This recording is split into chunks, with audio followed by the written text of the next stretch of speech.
Will from LifterLMS, and you know what day it is? It's Feature Friday. And today we're going to get into something really cool, which is how to edit your checkout form.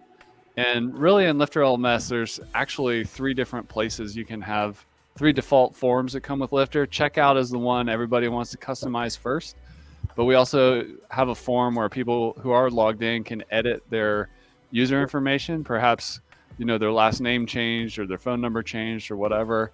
And maybe on your checkout, you want to collect as little information as possible, but on the edit account, you want to give them an opportunity to give you more information. Forms are really powerful in what they can do. And what we're going to do today is just show you a little bit about forms in general, but really dig into how to start customizing the actual form fields that make up a form. So over to you, Will. Sounds good. Yeah, let me pull up a screen share demo here. Present, share screen. We'll look at this Chrome window. Share. Cool. Can you see my Chrome window here with the shortcodes pulled up? Yep. Awesome. So like Chris said, we have three forms. Excuse me. Inside of LifterLMS, we have billing information, register, and edit account information. Every LifterLMS install comes with these three forms by default. And then, of course, with the LifterLMS Custom Fields add-on, you can add some new forms up here at the top. But let me demo what Chris was saying there and show you where these forms appear. So courses and memberships inside of LifterLMS have access plans. These are the ways people can engage and purchase your product. For example, I have a $500 one-time payment access plan here. If I click on the purchase link, it'll take me to the plan, and I'm an admin on the website. I already have access, but let me view this as a visitor to see what a visitor would see. Here we go. So this is what a visitor would see. They'd have the option to enter their information in the form over here, along with some other information on the right-hand side for their credit card and payment plan, etc. And so if I go back to the WordPress admin in the LifterLMS forms area, the billing information form is what controls all of these access plans for the courses and memberships. So if I edit my billing information form, it gives me the WordPress block editor, and it populates all this information pertaining to the form. And if we go back and forth, we can see email, password, and I'm already logged in. So email, password is not, it's not asking me for email and password because I'm logged in. But if we scroll down, we have first name, address, and then phone number should be there at the bottom.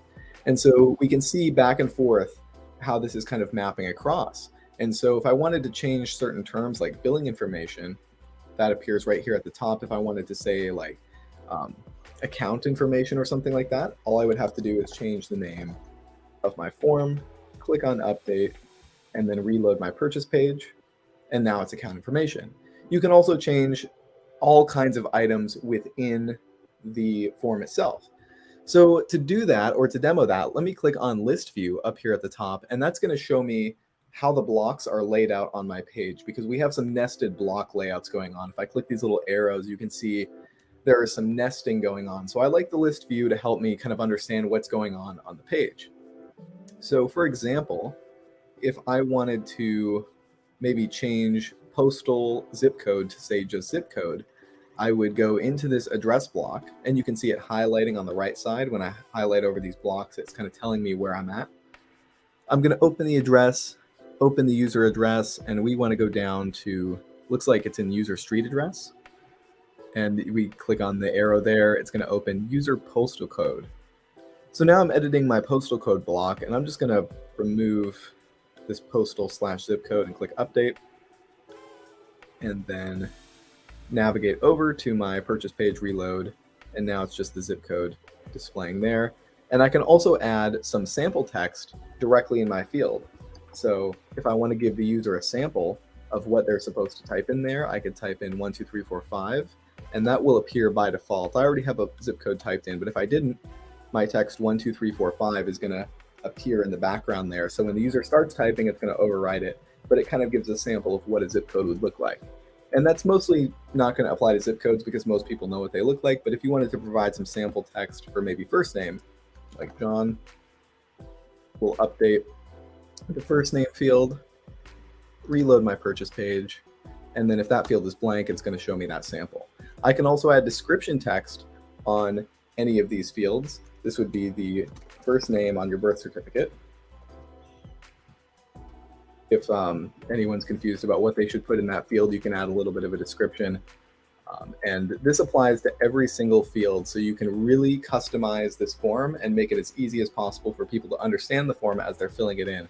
And so that is the billing information form. Another form that we were talking about was the dashboard edit account form.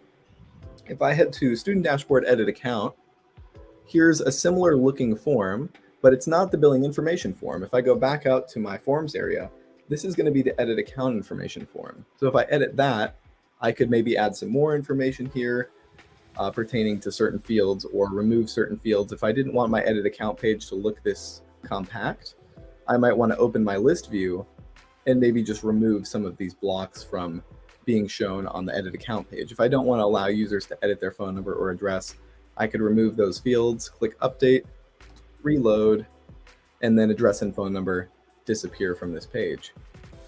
So that's kind of an overview of how you can use the block editor to modify your LifterLMS forms. And there's a third form that we didn't really talk about in this video, and we won't really get into it here, but the register form is going to be used if you're ever working with the registration shortcode.